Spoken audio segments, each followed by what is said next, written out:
दोस्तों नमस्कार। आजकल ट्रम्प साहब बहुत ज्यादा बौखलाए हुए हैं। आपने एक कहावत सुनी होगी कि चौबे जी गए छब्बे जी बनने और दूबे जी बनकर आ गए। ट्रम्प ने यह सोचा था कि मैं अमेरिका का राष्ट्रपति बन गया हूं और अब पूरी दुनिया मेरी मुट्ठी में है, मैं जैसा चाहूंगा वैसा होगा। शायद वो बहुत बड़ी गलतफहमी में थे। वो ये जान ही नहीं पाए कि बाकी दुनिया भी दिमाग रखती है और अपने हितों को बचाने के तरीके जानती है। लेकिन शायद ट्रंप को समझाने वाला कोई नहीं। एक तो उम्र और दूसरा एरोगेंस। जब आदमी बार बार ये बोले कि मुझे सब पता है एंड आई नो एवरीथिंग, जो अपनी संस्थाओं को ही ये कहने लगे कि ये सब गलत है क्योंकि मैं जो कह रहा हूं वो सब सही है, तो समझ लीजिएगा इसे कहते हैं विनाश काले विपरीत बुद्धि। आज जो आपके साथ में चर्चा करने वाला हूं, वो बहुत ही गंभीर मुद्दा है और उसका संबंध सीधा भारत से है क्योंकि पूरा का पूरा दबाव भारत पे पड़ रहा है। और सवाल है बहुत सिंपल सा, जिसकी पिछले वीडियोस में मैं चर्चा कर चुका हूं कि किस तरह से अमेरिका का जो एग्रीकल्चर सेक्टर है वो बर्बादी के कगार पे है। अमेरिका एक समय में नेट फूड एक्सपोर्टर हुआ करता था, अब नेट फूड इंपोर्टर बन गया है। ऐसी स्थिति के अंदर बहुत बड़ी समस्याएं अमेरिका में खड़ी होने वाली है। उसी की चर्चा आज है और यही हम कह रहे हैं कि how Trump ruined agri exports now hurting the US. आपने सोचा कि मैं दादागिरी करूंगा, मैं किसी को कुछ भी बोलूंगा, कोई देश रिएक्ट नहीं करेगा। आपने चाइना को धमकाया, चाइना ने कहा ठीक है, आप हमें माइक्रोचिप्स नहीं देते, आप हमें कंप्यूटर पार्ट्स नहीं देते, कोई बात नहीं, हम आपसे एग्रीकल्चर प्रोडक्ट्स भी नहीं लेंगे। ट्रंप ने समझा ही नहीं था कि दुनिया में चेस खेलना क्यों जरूरी है। जब आप एक चाल चलते हो तो आपको सारे ऑप्शन ध्यान में रखने पड़ते हैं कि कहां पे क्या रिटेलिएशन हो सकता है और उसकी कीमत क्या होगी। शायद जब आदमी एरोगेंस में होता है तो यह विश्वास नहीं रहता है। दोस्तों हो क्या रहा है, अमेरिका का एग्रीकल्चर एक्सपोर्ट्स काफी हद तक डाउन है। पिछला वीडियो जिसका लिंक मैं आपको डाल दूंगा इस वीडियो के नीचे, आप ध्यान से देखिएगा। 10 मिनट का वीडियो है, 10-11 मिनट का। आपको बहुत सारे आंकड़े उसमें देखने को मिलेंगे कि क्यों बौखला रहे हैं ट्रंप साहब और क्यों भारत को बार बार गाली दे रहे हैं, दबाव बढ़ा रहे हैं। कभी बोलते हैं डेड इकोनॉमी है, उनके जो इकोनॉमिक एडवाइजर है वो ये बोलते हैं कि साहब भारत अगर अपना बाजार नहीं खोलेगा तो और मुसीबतों का सामना करना पड़ेगा। मतलब हर तरह का हथकंडा अपना रहे हैं कि किसी तरह से भारत का बाजार मिल जाए। अगर नहीं मिला तो क्या होगा, आज चर्चा का विषय यही है। इसीलिए वीडियो को अंत तक देखिएगा और इस चैनल को सपोर्ट करिए और सब्सक्राइब भी करिए। दोस्तों अगर माल बिक नहीं रहा है तो अमेरिका में क्या हो रहा है?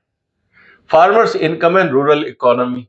आपका जब ओवरऑल एक्सपोर्ट्स डाउन है तो उस स्थिति में क्या है, करीब 20 से 25% जो आपकी फार्मर्स इनकम है वो एक्सपोर्ट से आती थी, वो खत्म हो गई। इनकम ही खत्म नहीं हुई, ये माल भी रुक गया। मतलब 20 से 25% आपके पास स्टॉक अब सरप्लस हो गया। उसका मतलब क्या हुआ, आपके जो प्राइसेस हैं वो कोलैप्स हो गए। कितने कोलैप्स हुए? जो चीज पहले मान लीजिए कि $10 $11 की बिकती थी, वो आ गई $8 के आसपास। मतलब 20% रेट गिर गए किसानों के। इसका मतलब यह है कि जो फार्मर इनकम है वो 20 से 25% कम हो गई। अब एग्रीकल्चर कमोडिटीज में इतना मार्जिन तो होता नहीं। अमेरिका के किसान उधार लेके काम करते हैं, बैंकों से उधार लेते हैं, कमाई करते हैं, पैसा आता है, बैंकों को चुकाते हैं और बचा हुआ अपने लिए रख लेते हैं। ये है अमेरिका का सिस्टम। इसीलिए जितने भी वहां पे उदाहरण के लिए सोयाबीन किसान हैं, सब परेशान हैं। इफेक्ट क्या हुआ? किसानों की आमदन कम हुई। जो ट्रैक्टर, इक्विपमेंट, मशीनें, रूरल सर्विसेज थी, उन सब पे खर्चा कम होने लगा। मशीनों की मेंटेनेंस नहीं होगी तो वर्कशॉप्स को काम कैसे मिलेगा? नई मशीनें नहीं बिकेंगी तो बाकी जो सेक्टर्स के लोग हैं वो कैसे काम करेंगे? जब इनकम ही नहीं होगी तो किसान जो पहले एडिशनल एक्सपेंडिचर करता था, हो सकता है कि किसी और चीज पे, वो सब खत्म। मतलब जो रूरल इकोनॉमी है वो तबाह होने के कगार पे है। अब सवाल इस बात का है दोस्तों कि एक क्रॉप में अगर प्राइस गिरती है तो उसका कास्केडिंग इफेक्ट होता है बाकी प्राइसेस में भी। अब सवाल इस बात का है कि अब सरकार क्या करे। सरकार के पास ऑप्शन ये है कि जो चाइना ने किया था कि भाई आपने हमारे पे रिस्ट्रिक्शंस लगाया। चाइना सबसे बड़ा व्यापारी था या खरीदार था अमेरिका से, उन्होंने बंद कर दिया। उसकी मजबूरी क्या हुई, उसको रोकने के लिए जब ट्रंप एडमिनिस्ट्रेशन फर्स्ट टर्म में थे तो उनको $28 बिलियन का बेल आउट पैकेज देना पड़ा पिछली बार, और जो सब्सिडी थी वो 40% बढ़ गई, हाईएस्ट सिंस 1980s क्राइसिस। मतलब पिछले 40 साल में इतनी समस्याएं नहीं हुई जो इस समय अमेरिका की एग्रीकल्चर में हो रही है। इसका मतलब यह हुआ कि एक तो एक्सपोर्ट कम हो रहा है, दूसरा tens of billions are going as a compensation due to exports loss. तो जो कमाई होनी चाहिए थी, जैसा मैंने आपको पिछले प्रेजेंटेशन में बताया कि $40 बिलियन का ट्रेड डेफिसिट है, वो तो जेब से गया ही गया। अब जो दाम गिरे 20%, उसके लिए भी अब आपको कंपनसेट करना होगा। तो ये कुल मिला के अमेरिका के लिए एक सिरदर्दी खड़ी हो गई। इसके अलावा जो इंपॉर्टेंट, जो परमानेंट डैमेज हुआ है अमेरिका को, वो हुआ है कि आपका जो बाजार था, पहले मैं आपसे माल खरीदता था, चाइना अमेरिका से लेता था, अब वो शिफ्ट हो गए हैं ब्राजील, रशिया, अर्जेंटीना। वो वापस अमेरिका क्यों आएंगे भाई? आपकी गाली सुनने? आप बदतमीजी करो और हम आपसे व्यापार करें? ऐसा नहीं होता है। ट्रंप साहब को ये समझना चाहिए कि you are not an emperor. इस बात को अगर वो नहीं समझेंगे तो हुआ क्या, अब चाइना ने ब्राजील के साथ लॉन्ग टर्म कॉन्ट्रैक्ट कर लिए और पोर्ट्स में इन्वेस्टमेंट भी शुरू कर दिया कि आप उगाइए, हमको दीजिए। ब्राजील ने कहा हमारे पास इंफ्रास्ट्रक्चर नहीं है, उन्होंने कहा वो हम क्रिएट कर लेंगे। तो चाइना ने ब्राजील में इन्वेस्टमेंट शुरू कर दिया और ब्राजील को कहा कि आप सोयाबीन, मक्का सब उगाइए, हम आपसे खरीदें। अब आप बताइए मुझे कि अमेरिका वापस क्यों जाएगा चाइना खरीदने? इसी तरह से रशिया ने भी व्हीट ट्रेड में इंफ्रास्ट्रक्चर और प्राइस कॉम्पिटिटिवनेस के माध्यम से अमेरिका को जहां जहां से हटना पड़ा, वहां जाके रशियन व्हीट ने जगह बना ली, और रशिया के पास व्हीट बहुत है। इस समय one of the largest producer of wheat, जमीन भी है, इंफ्रास्ट्रक्चर भी है और बायर्स भी है। तो वापस क्यों जाए? इसका मतलब ये है कि अमेरिका जो है वो स्विंग सप्लायर जो हुआ करता था वो बन गया है एक समय जब वो डोमिनेंट सप्लायर था। इसका मतलब क्या है? इसका मतलब यह है कि अमेरिका की जो बाजार में दादागिरी थी, जो ट्रम्प कहते थे I will make a deal, America की जो प्राइसिंग पावर है वो हो गई है कमजोर।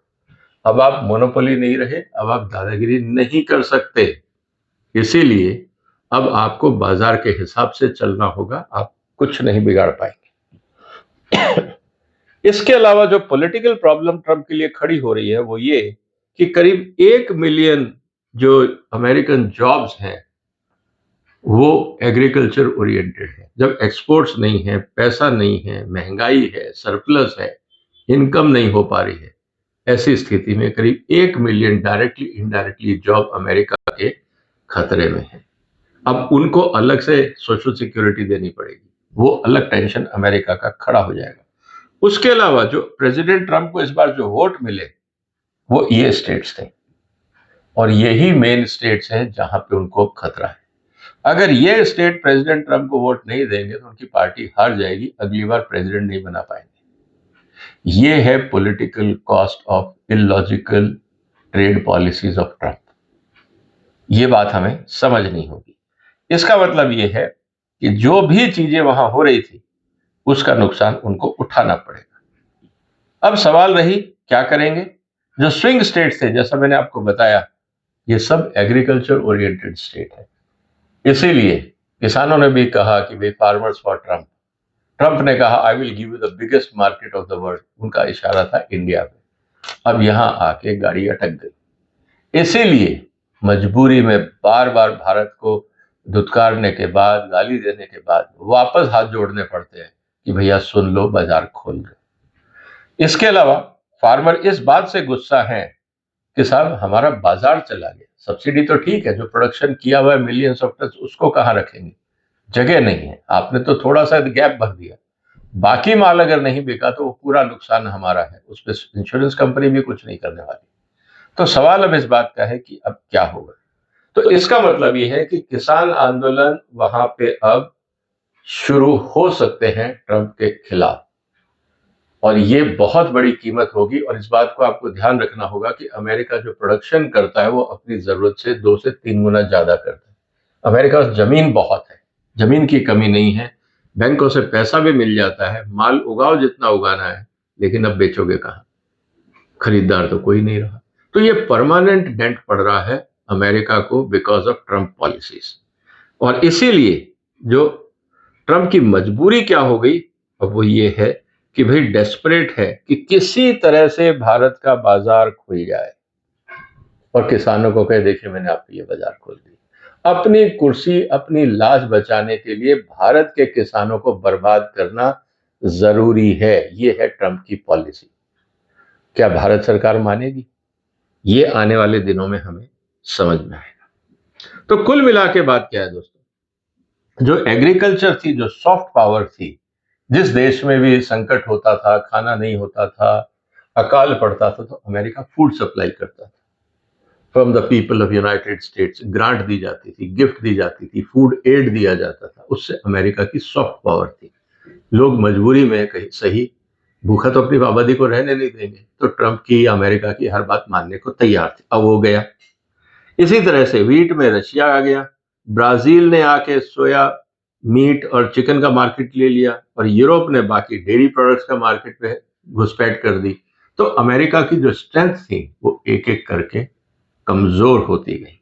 इसका मतलब ये है कि अगर आपका एक्सपोर्ट कम है जो अमेरिका के पॉइंट ऑफ व्यू से, तो आपका जो ग्लोबल लेवरेज है जियोपॉलिटिकल, क्योंकि जब फूड सिक्योरिटी की बात आती है तो उसके आगे पॉलिटिक्स भी हिल जाती है। जिस देश को खाना चाहिए वो अमेरिका के आगे हाथ जोड़े।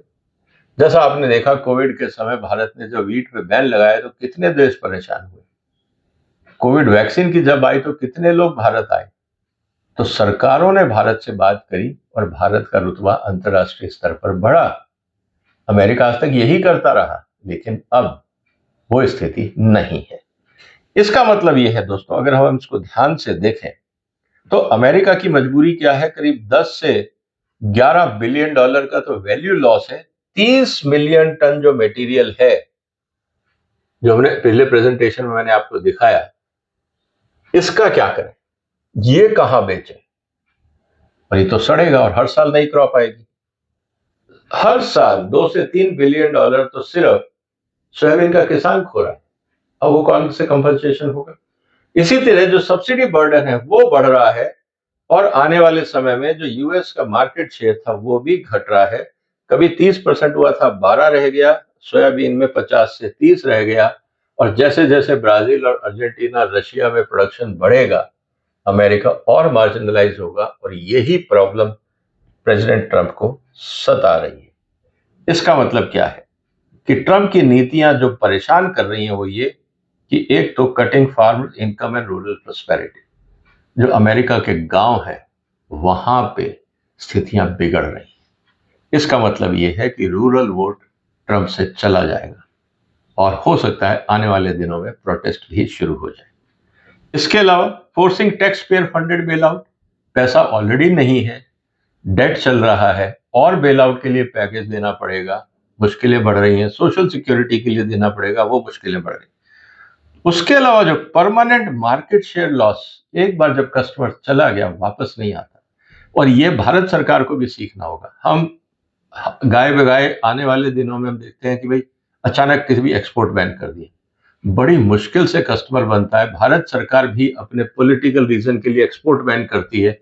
व्यापारियों ने जो 10 साल मेहनत करी वो रातों रात जीरो हो जाती है। ये इररिस्पॉन्सिबल बिहेवियर भारत में भी है। हम मानते हैं महंगाई कंट्रोल की जाए, लेकिन जो एक मेहनत करके 10 साल मेहनत करके एक जो व्यापार बनाया है उसको क्यों बर्बाद किया जा रहा है?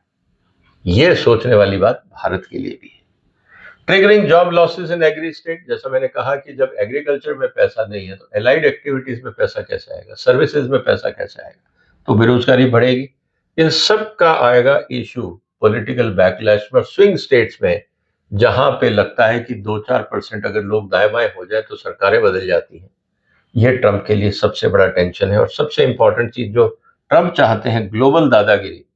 जब आप फूड सिक्योरिटी में ही नहीं दे सकते, पैसा आप दे नहीं सकते, फूड सिक्योरिटी आप कर नहीं सकते, मार्केट एक्सेस आप दोगे नहीं, लोगों को भगाओगे, देश के नेताओं को गालियां दोगे, तो कौन काम करेगा? तो सबसे इंपॉर्टेंट बात है कि जो यूएस का ग्लोबल इन्फ्लुएंस है वो खत्म हो रहा है। कुल मिला के स्थिति है दोस्तों कि एग्रीकल्चर कहने को तो अमेरिका का बहुत छोटा सा क्षेत्र है, लेकिन अमेरिका की जो लाइफ लाइन है, चाहे वो जीडीपी में 1% से भी कम है, लेकिन कौन अमेरिकन है जो बगैर खाना खाए जिंदा रह सकता है, या अमेरिका का लाइव स्टॉक सेक्टर जिंदा रह सकता है? और अगर खाना नहीं मिला और डिस्टेबलाइजेशन हुआ तो इसका इन्फ्लेशन पे असर आएगा, ओवरऑल इकोनॉमी पे असर आएगा, और उसके कारण पॉलिटिकल कॉस्ट बहुत ज्यादा होगी। तो अब आपको दोस्तों एक क्लियर हो गया होगा कि क्यों अमेरिका बार बार भारत को निवेदन कर रहा है, डरा रहा है, धमका रहा है कि भैया बाजार खोल दो, क्योंकि प्रेसिडेंट ट्रंप की अपनी कुर्सी हिल रही। क्या मोदी उनकी कुर्सी बचाएंगे भारत के किसानों पे बर्बादी की तरफ ले जाके? मुझे तो नहीं लगता। अब क्या होगा आने वाले दिनों में, वक्त बताएगा। आप भी नजर रखिएगा, हम भी नजर रखते हैं। फिर मुलाकात होगी एक और महत्वपूर्ण मुद्दे के साथ। तब तक अपना ध्यान रखिएगा। फिलहाल वंदे मातरम।